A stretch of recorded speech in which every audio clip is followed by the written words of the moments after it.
2012 का कोसी कला का दंगा याद है कि भूल गए? तुम्हारे ही कोसी कला में हिंदू बेटियों को निर्वस्त्र करके सड़कों पर दौड़ाया था। वो तो गरीमत रही कि कुछ हिंदुओं का सीना चौड़ा था और वो सड़कों पर आया था। हम प्रार्थना करना चाहेंगे हरियाणा के पागलों से। नूह और मेवात की घटना तो तुम्हें याद है कि भूल गए?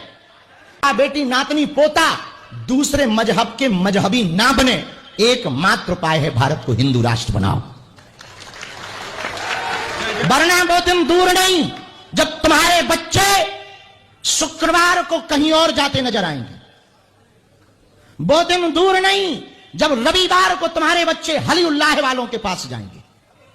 और एक बात हम तुमसे कहना चाह रहे, देश लुटेगा मिटेगा तो तुम्हारी आने वाली पीढ़ी तुमसे पूछेगी कि तुमने क्या किया। हम तो कह पाएंगे हमने कोशिश की, नहीं पूरी हुई तो ये हिंदुओं की गद्दारी थी। अब बुरा मत मानना, हमें ना तो नेता बनना है ना काऊ को वोट दिवाना है। हमारा काम सिर्फ एक है, जो हमारे महापुरुष संत जिस परंपरा में जी करके सनातनी संस्कृति को छोड़कर गए वो कम से कम बचा तो लें। बढ़ा ना पाए, बचा तो लें। आज हमारा सनातन धर्म सिर्फ रील पर हो गया है सीमित। ढोंग के जीवन से बेहतर है ढंग का जीवन जियो। रील के जमाने में रियल आदमी खोजना कठिन हो गया। बुरा ना मानना, हम तो अपनी जान की बाजी हथेली पे लेके निकले, लेकिन अपने लिए नहीं, तुम्हारे लिए, तुम्हारी आने वाली पीढ़ी के लिए, तुम्हारे आने वाले बच्चों के लिए। आज यदि सड़कों पे नहीं निकलेंगे, देखो पदयात्रा का क्या, अकेले चले, 4 महात्मा चले, तुम आओ ना आओ, हम अपने महात्मा लेके चल देंगे। कोई बहुत बड़े महापुरुष हैं, उन्होंने कहा बागेश्वर बाबा की पदयात्रा नहीं करने देंगे, सुप्रीम कोर्ट जाएंगे। हाँ, कल कही ना, कल कही, अब उनका नाम तो हम भूल गए। उन्होंने राष्ट्रपति जी को पत्र लिख के कहा है कि बाबा की पदयात्रा आएगी तो हम लोग रोकेंगे, वो सुप्रीम कोर्ट जाएंगे। अब हमारे पास उनका मोबाइल नंबर नहीं है, नहीं तो हम फट भी तो पहले फोन से मारते। उन्हें ये पता ही नहीं है कि हम बहुत टेढ़े आदमी हैं। पहली बात तो तुम्हें छेड़ना नहीं चाहिए, और छेड़ा है तो अपन छोड़ेंगे भी नहीं बेटे। हम आपको धमकी नहीं दे रहे हैं, ना हम आपको कोई बात कहने आए हैं। हम और मिश्रा जी एक बात आज गाड़ी में कह रहे थे, 15 से 20 वर्ष बाद जितने मीडिया वाले बैठ खड़े हैं, तुम्हें मसाला चाहिए लो। आज से 15 से 20 साल बाद भारत की जो जियोग्राफी बदलेगी ना, भारत अपने अस्तित्व की लड़ाई लड़ेगा। भारत के लोग अपनी संस्कृति को बचाने के लिए लड़ते दिखाई पड़ेंगे। आज वो 20% हैं और आप 9 राज्यों में अल्पसंख्यक हो गए। जिस दिन वो 50% पहुंच जाएंगे, आपके ब्रिज में भी वही वही दिखाएंगे टोपी वाले।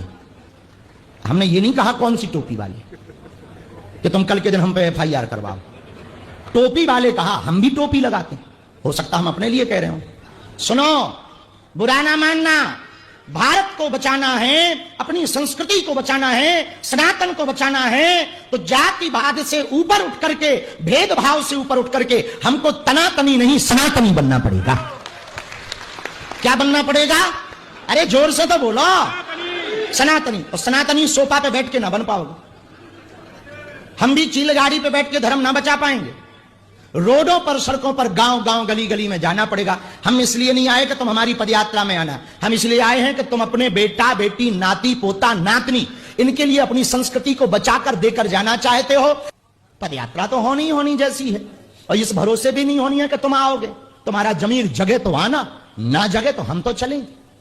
क्योंकि हमसे भर हिंदू धर्म नहीं है, हमसे भर सनातन नहीं है। हम तो एक पात्र हैं, छोटे से कीड़ा मकोड़ा। हमारे जैसे लाखों लोग पीठ पीछे बैठ बैठ करके सनातन धर्म का कार्य कर रहे हैं। अभी जब हम आए थे तो क्या नाम था, राहुल देवान, क्या अद्भुत आदमी है। घर बैठ करके IT का काम करता है। फोन से अभी इन्होंने बात कराई, तो हम घर बैठ करके अपना बिजनेस बेच करके हिंदुओं का सपोर्ट करता है।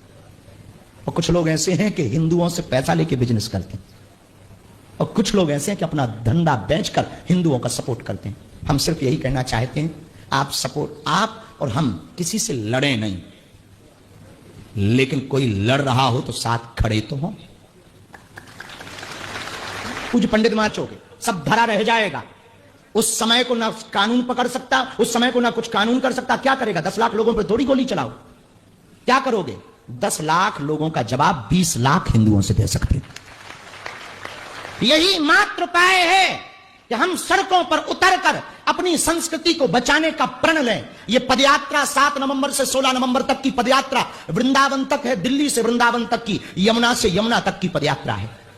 7 नवंबर से 16 नवंबर तक की पदयात्रा माया और शक्ति की नगरी दिल्ली से माधव की नगरी तक की यात्रा है। माधव की, हमारे बगल में भी खड़े, माधव की नगरी तक की पदयात्रा है। यह पदयात्रा बालाजी और बांके बिहारी के मिलन की पदयात्रा। यह पदयात्रा तनातनियों की नहीं, सनातनियों की पदयात्रा है। यह पदयात्रा हिंदुओं की एकता की पदयात्रा है। यह पदयात्रा देश में तलवारों की लड़ाई नहीं, विचारों की लड़ाई की पदयात्रा है। यह पदयात्रा साधु संतों के कमंडल की और बागेश्वर धाम के सुंदरकांड मंडल की पदयात्रा है।